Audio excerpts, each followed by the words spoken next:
Hey everybody, we are Press for Truth, and my name is Brian, and today I am going to talk to you about the refugee, humanitarian, immigration, illegal immigrant, whatever you want to call it, crisis that's going on.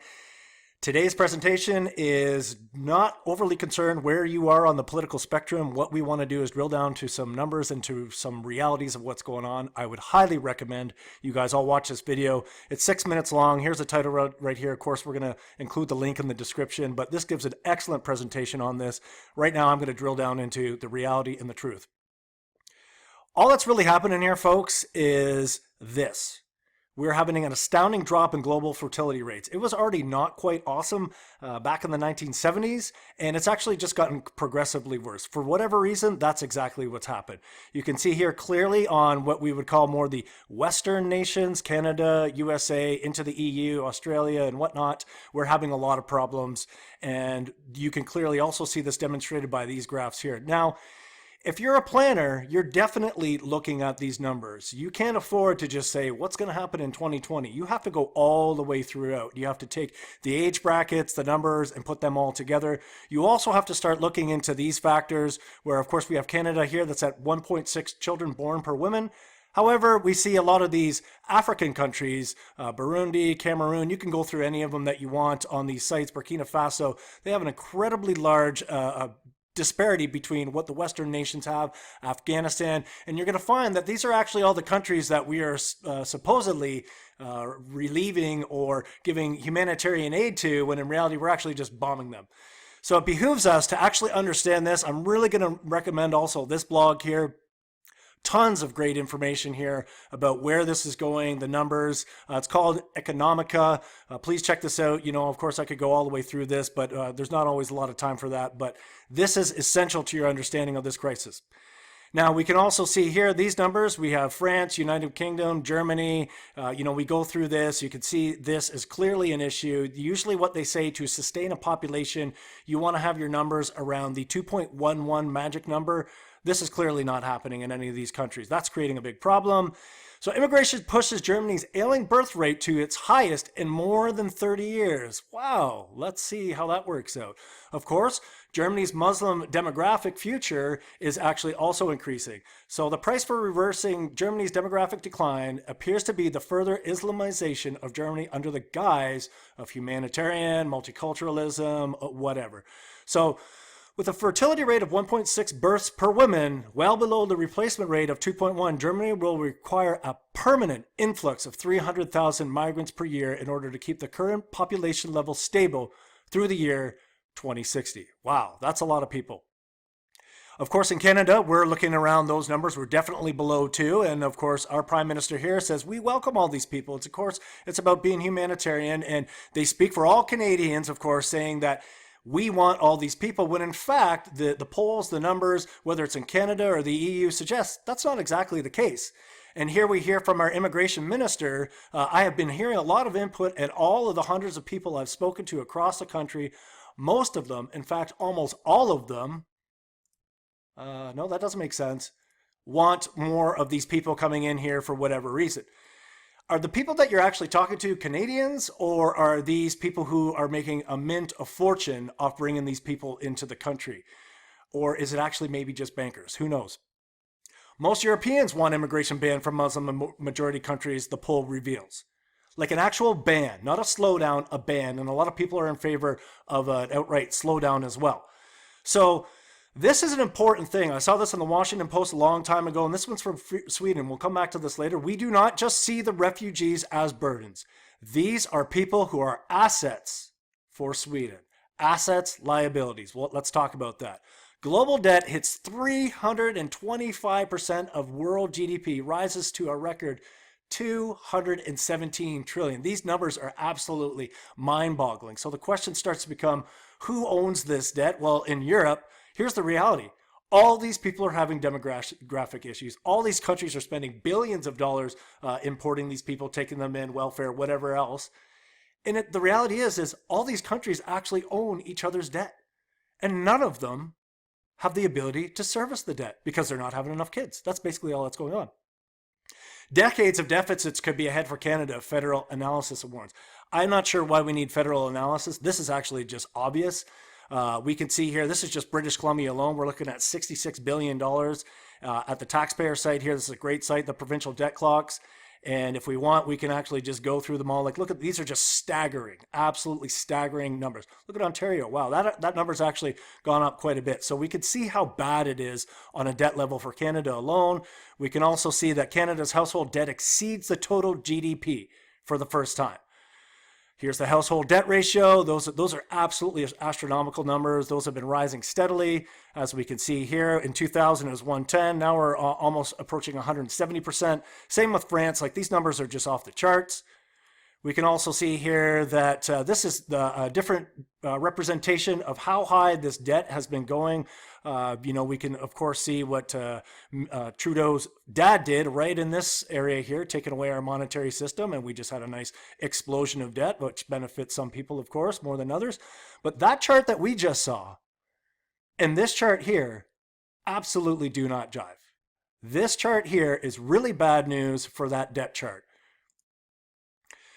It wouldn't be a presentation of mine if we didn't talk about pensions. And of course, this is $25 trillion in pension funds. And who owns all this debt? Like, look at these maturity dates: 2024, 2037, 2044. So this is a California pension fund. And we could see the absolutely staggering numbers. Again, Canadian government debt, bonds, Czech Republic, France government debt, in the billions, and of course into trillions of dollars.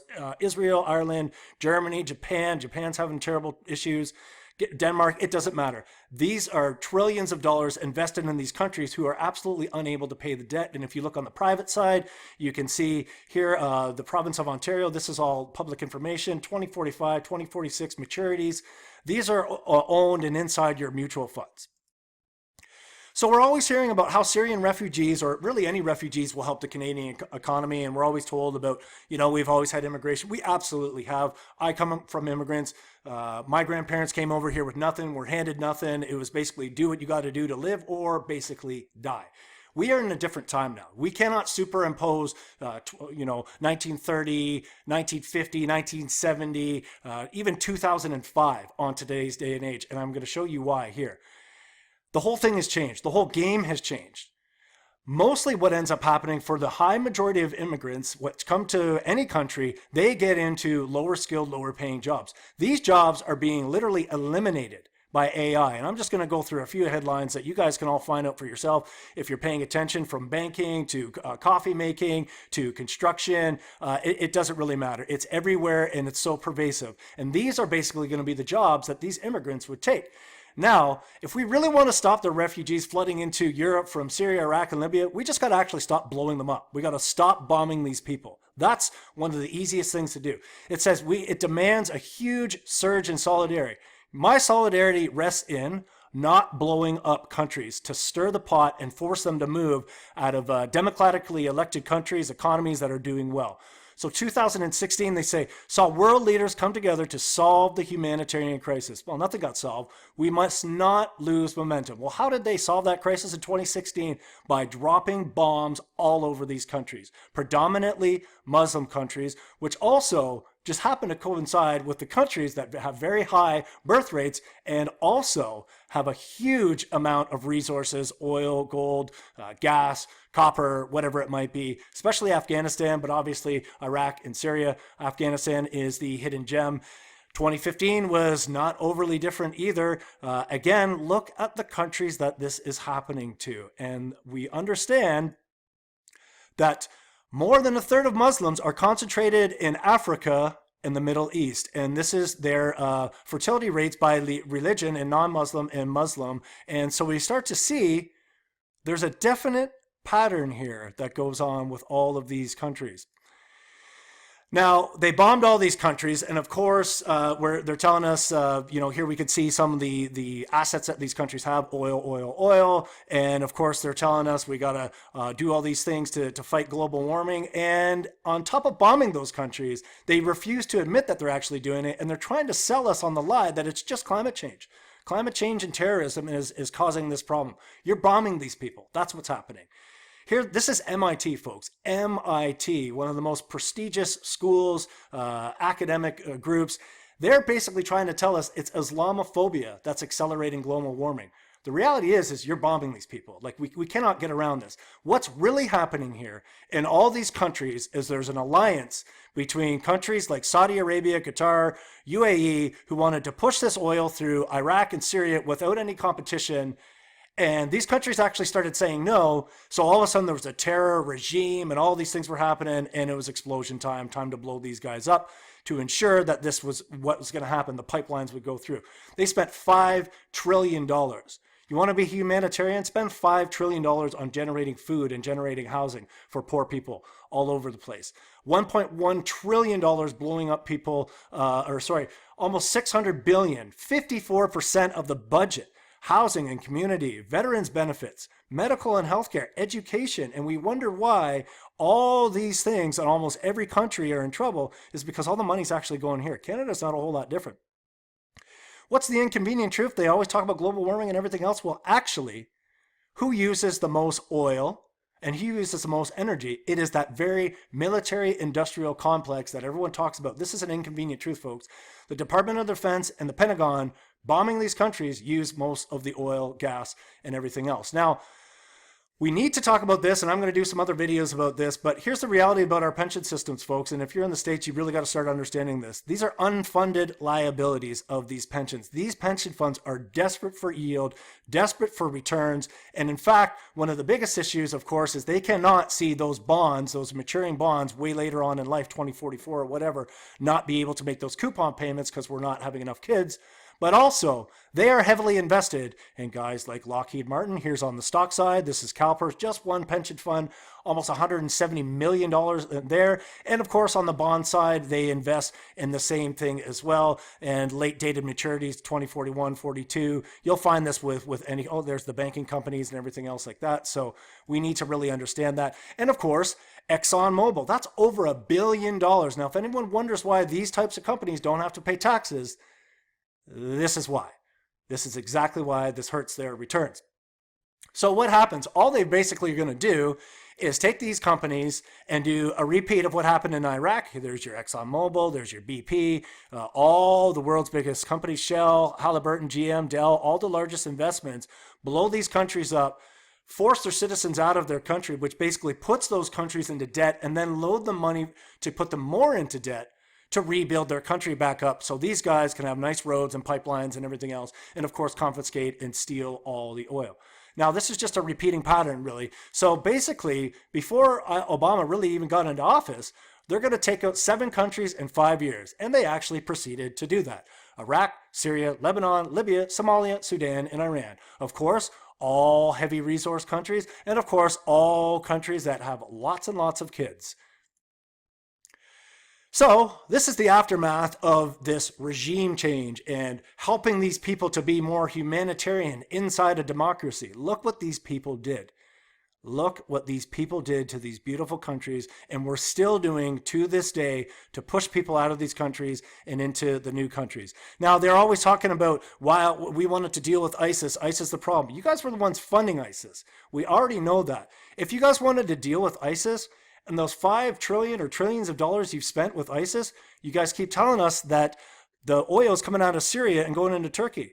Would it really be that hard to just kind of make some of these troops and all these weapon systems and everything else just kind of go here and ensure the oil doesn't get out to stop funding ISIS?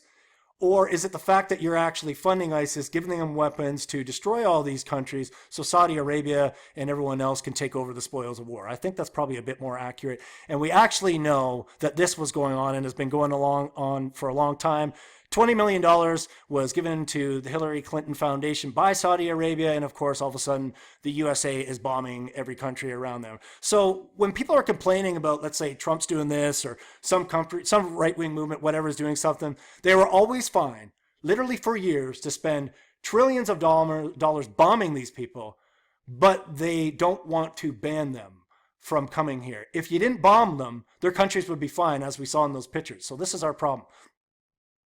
What they did, folks, was this. This is George Bush. Remember, he used to always talk about smoking them out. They smoke them out of their holes. They get them running and bring them to justice. Well, in reality, that was a different situation, but they wanted to get them on the run. And then what they did was they dangled the carrot. After they blew up their countries, they dangled the carrot and said, hey, we got free welfare, we got free money, we got free everything, education, all this thing. Bring your family. And this is what they did. They spent 993.6 billion euros. Where are you going to get that money? Like, where does that money even come from? Debt, debt, and more debt? Of course. Germany sees welfare benefits costs more than double. Now, I'm just picking on Germany because they've been doing this for a long time. Canada, USA, we're definitely going down this road. We have the exact same demographic problems as these guys do. Let's get back to this number. 325% of world GDP. Somebody owns that debt. That debt needs to be paid. We know who it is, and it's debt bondage. When we want to solve the problems that they're talking about in this video, it's because of this debt bondage. It's because of that 325% of GDP. These people want to take these people, push them out of their own countries, move them into their countries, and generate the security as a surety on the debt. They want them to pledge, become a citizen, and be the debtor and creditor situation that's always been going on. These are the legal definitions. A citizenship. They want them to be their citizens and owes allegiance to its government. When you owe allegiance to a government, you owe allegiance to that government's debt. Push people out, bring them to their country, and make them pay the debts. This is the pledge they're making. Personal property. Now, person, in legal terms, is a corporate entity which can be a citizen. Assure that a person will repay a debt or perform an act under the contract. When you become a citizen, you have a contract, the legal obligation to pay that debt. This is where it goes back to. We have a huge pile of liabilities, and this is why they say we do not see these refugees as burdens. These are people who are assets for Sweden. The assets that are going to be used or wanted to be used to cancel out the liabilities. You really got to understand this, people. We've talked about why this isn't shown in the media. This was on this video here. We're pressed for truth. Our currency is truth itself. We really, really hope that you guys can find a way to support us. We don't get the billions of dollars that the media companies and the support from the pension funds and everything else. Once again, this is Brian from Press for Truth. Please check these links out here, subscribe, and share our videos, and hopefully you can find some money after the government's pretty much taken it all to hand over to us to help us get this truth out to you. Thank you so much.